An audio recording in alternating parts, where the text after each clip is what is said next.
بسم اللہ الرحمن الرحیم وبہ نستعین سبحانک لا علم لنا الا ما علمتنا انک انت العلیم الحکیم رب اشرح لی صدری ویسر لی امری واحلل عقدۃ من لسانی یفقہوا قولی رب اغفر وارحم انت خیر الراحمین۔ وعن عمر رضی اللہ تعالی عنہ ایضا قال كنا جلوسا عند رسول الله صلى الله عليه وسلم ذات يوم اطلع علينا رجل شديد بياض الثياب شديد سواد الشعر لا يرى عليه أثر السفر ولا يعرف منا أحد حتى جلس إلى النبي صلى الله عليه وسلم فأسند ركبتيه إلى ركبتيه ووضع كفيه على فخذيه وقال يا محمد أخبرني عن الإسلام فقال رسول الله صلى الله عليه وسلم الإسلام أن تشهد أن لا إله إلا الله وأن محمد رسول الله وتقيم الصلاة وتؤتي الزكاة وتصوم رمضان وتحج البيت إن استطعت إليه سبيلا قال صدقت فعجبنا له يسأله ويصدقه قال فأخبرني عن الإيمان قال الإيمان أن تؤمن بالله وملائكته وكتبه ورسله واليوم الآخر والقدر وتؤمن بالقدر خيره وشره من الله تعالى قال صدقت قال فأخبرني عن الإحسان قال أن تعبد الله كأنك تراه فإن لم تكن تراه فإنه يراك قال فأخبرني عن الساعة قال ما المسؤول عنها بأعلم من السائل قال أخبرني عن أماراتها قال أن تلد الأمة ربتها وأن ترى الحفاة العراة رعاء الشاء يتتابلون في البنيان قال ثم انطلق فلبث مليا قال يا عمر ثم قال يا عمر أتدري من السائل قال الله قلت الله ورسوله أعلم قال إنه جبريل أتاكم يعلمكم دينكم أو كما جاء في الحديث۔ محترم سامعین و ناظرین، ہم نے نبوی رحمۃ اللہ علیہ جو کہ ایک بہت بڑے محدث اور عالم گزرے ہیں، انہوں نے جو کتاب کا مجموعہ تیار کیا 40 حدیثوں کا، جس کو کہ 40 نبوی کہتے ہیں، ان حدیثوں کا ہم نے سلسلہ شروع کیا تھا۔ آج ہم دوسری حدیث آپ کو سنائے۔ یہ حدیث ذرا طویل ہے، لمبی ہے، لیکن بہت جامع حدیث ہے، اور یہ حدیث سب کے لیے یاد کرنا آسان بھی نہیں ہے، لیکن اس کے ایک ایک ٹکڑے یاد کر سکتے ہیں۔ مثلا اسلام کس کو کہتے ہیں؟ مل اسلام، الاسلام ان تشهد ان لا الہ الا اللہ وان محمد رسول اللہ وتقیم الصلاة وتؤتی الزکاة وتصوم رمضان وتحج البیت ان استطعت الیہ سبیلا۔ اس طرح اسلام کی ایک جامع تعریف ہو جائے گی، ایمان کی اسی طرح، احسان کس کو کہتے ہیں اس کی، قیامت کی علامتیں کیا ہیں اس کی۔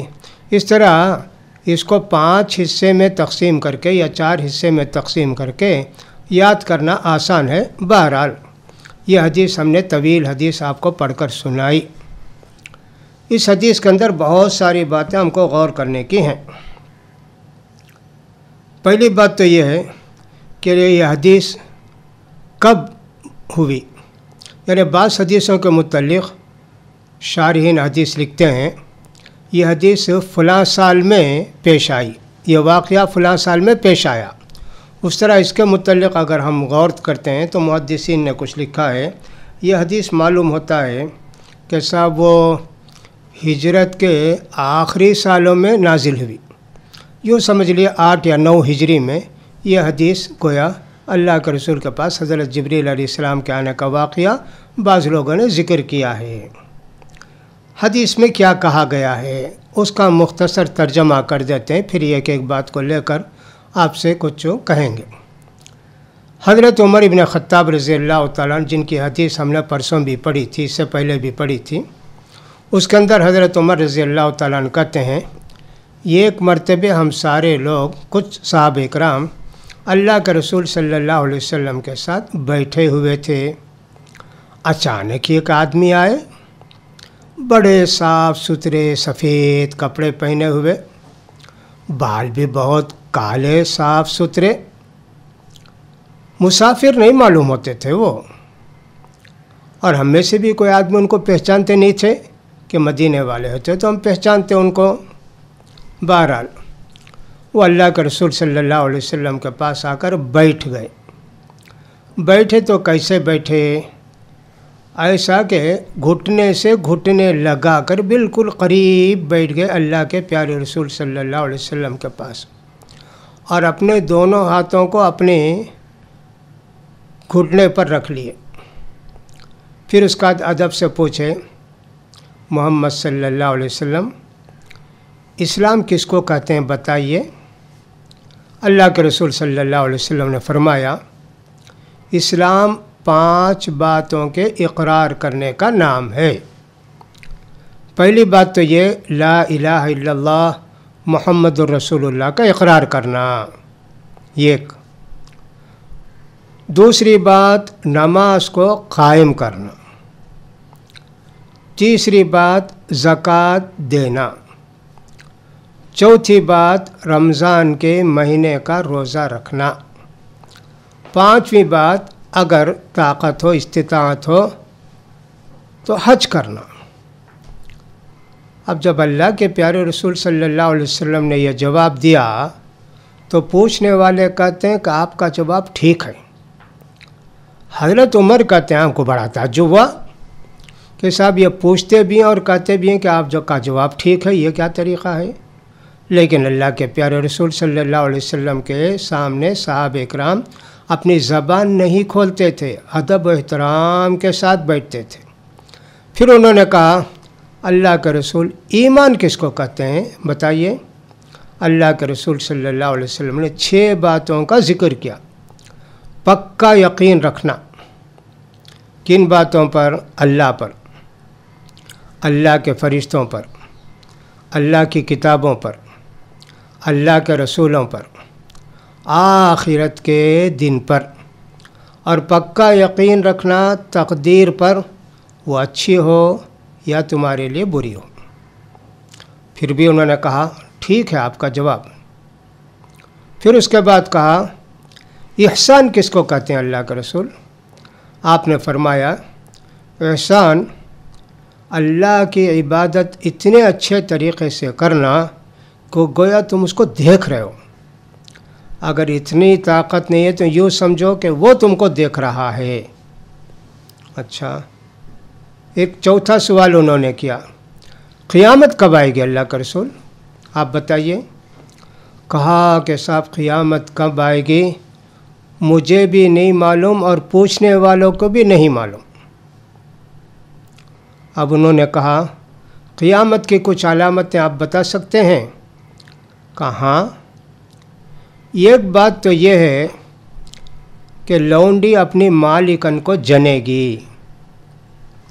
دوسری علامت آپ نے یہ بتائی قیامت کے قریب تم دیکھو گے کہ بہت سارے ننگے پیر، ننگے بدن والے اور بکری چلانے والے جن کی کوئی حیثیت نہیں ہوتی ہے، بہت معمولی لوگ ہیں، یہ لوگ بڑی بڑی عمارتیں بنانے میں فخر کریں گے۔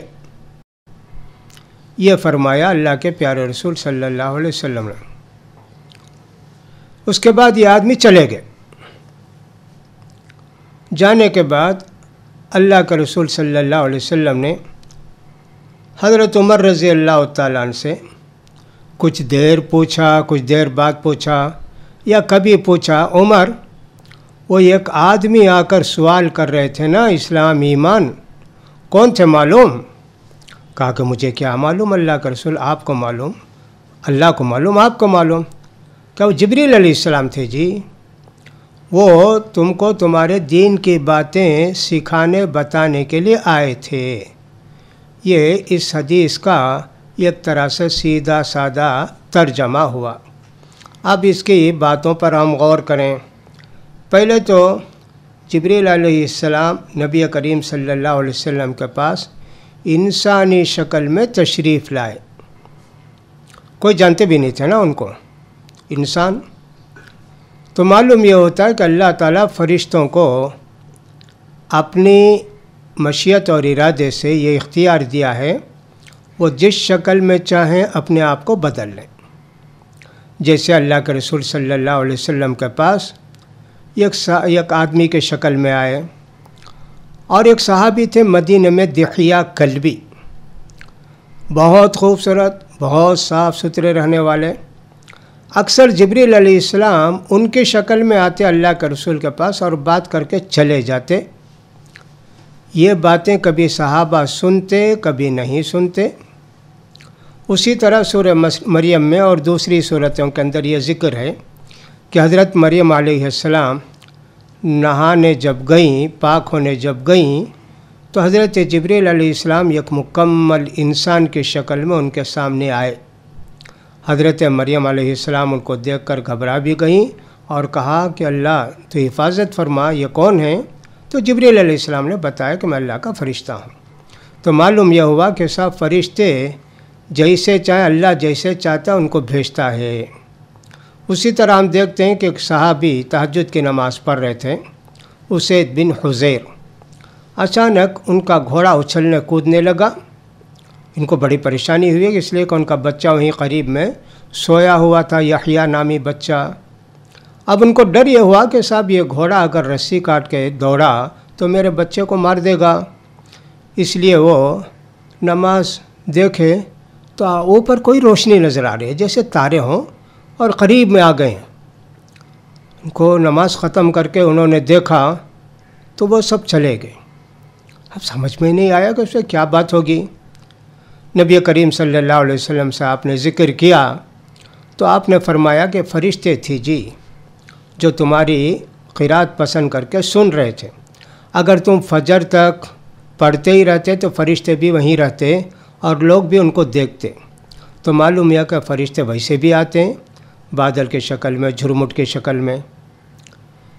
اسی طرح ہم دیکھتے ہیں یہ جن ہے نا، شیاطین، ان کو بھی اللہ نے اس طرح کی طاقت دی ہے، اپنے آپ کو وہ بدل لیتے ہیں. حضرت ابو ہریرہ رضی اللہ تعالیٰ عنہ کی ایک مرتبہ نبی کریم صلی اللہ علیہ وسلم نے صدقے کے کھجور بحرین سے آئے تھے. مسجد میں ڈال کے حضرت ابو ہریرہ سے کہا ابو ہریرہ تم ان کی حفاظت کرو رات میں. حضرت ابو ہریرہ حفاظت کر رہے تھے. اچانک ایک آدمی آیا، جھولی میں بھرنے لگا کھجور اٹھا کے. حضرت ابو ہریرہ نے کہا تو چور ہے. جا کے اس کو پوچھے ایک کون ہے تو کیا ہے؟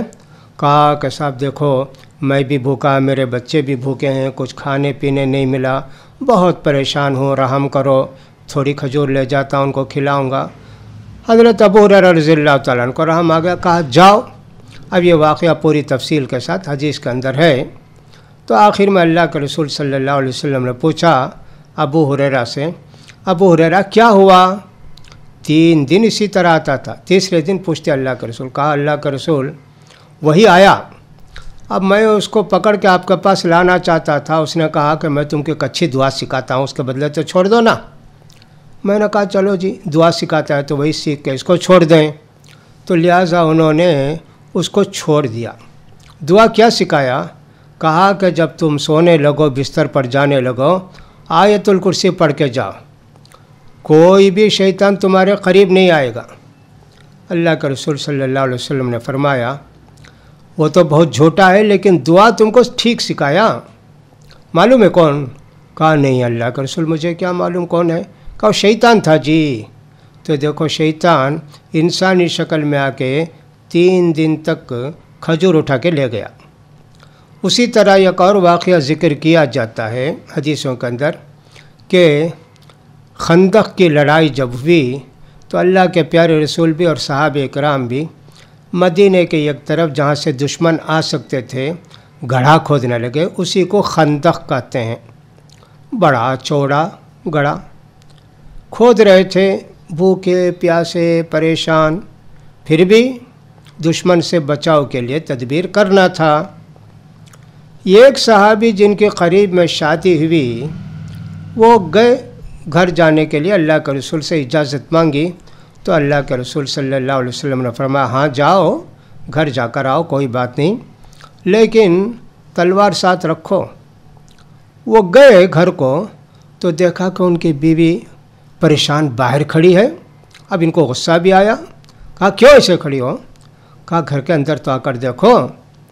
گھر کے اندر گئے تو ان کے جو سونے کا بستر تھا اس کے اوپر ایک سانپ کھڑا ہے، وہ ایک دم لاٹھی کی طرح، لکڑی کی طرح کھڑا ہے۔ اب ان کو جو غصہ آیا تو اس تلوار کو اٹھا کے اس سانپ کو مار دیا۔ سانپ بھی مر گیا، یہ بھی مر گئے، دونوں ایک ساتھ مر گئے۔ اللہ اکبر، بڑی پریشانی ہوئی، اور سانپ کو تو فوراً آ کے اٹھا کے لے گئے جن، یہ آدمی وہی رہ گئے۔ اللہ کے رسول سے صحابہ کرام نے بیان کیا کہ اللہ کا رسول اس طرح کا واقعہ ہوا۔ فرمایا اللہ کے پیارے رسول صلی اللہ علیہ وسلم نے، مدینہ میں کچھ جن ہیں، یہ انسانی شکل میں گھروں میں آتے ہیں یا کسی سانپ کی شکل میں، کسی بھی شکل میں آتے ہیں، لہٰذا اگر مدینہ میں تم سانپ دیکھو تو اس سے کہو 3 مرتبے تم یہاں سے چلے جاؤ، ہم کو تکلیف نہ دو۔ 3 دن کہو، نہیں گیا تیسرے دن بھی نظر آتا ہے تو اس کو قتل کر دو، لیکن فوراً قتل نہ کرو پہلے ہی مرتبے دیکھتے ہی۔ ایسے نبی کریم صلی اللہ علیہ وسلم نے فرمایا۔ اب یہ مدینہ کے لیے، دنیا بھر کے لیے نہیں، اور اس وقت کے لیے جب کہ اللہ کے پیارے رسول صلی اللہ علیہ وسلم تھے۔ اب صحابہ نے کہا اللہ کے رسول دعا فرمائیے کہ وہ نوجوان زندہ ہو جائے۔ آپ نے فرمایا نہیں جی، وہ اللہ کا فیصلہ تھا۔ تو دیکھا آپ نے کہ سانپ ایک انسانی شکل میں آیا اور صحابی ان کو مارنے لگے تو اس نے بھی ان کو مار دیا، قتل کر دیا۔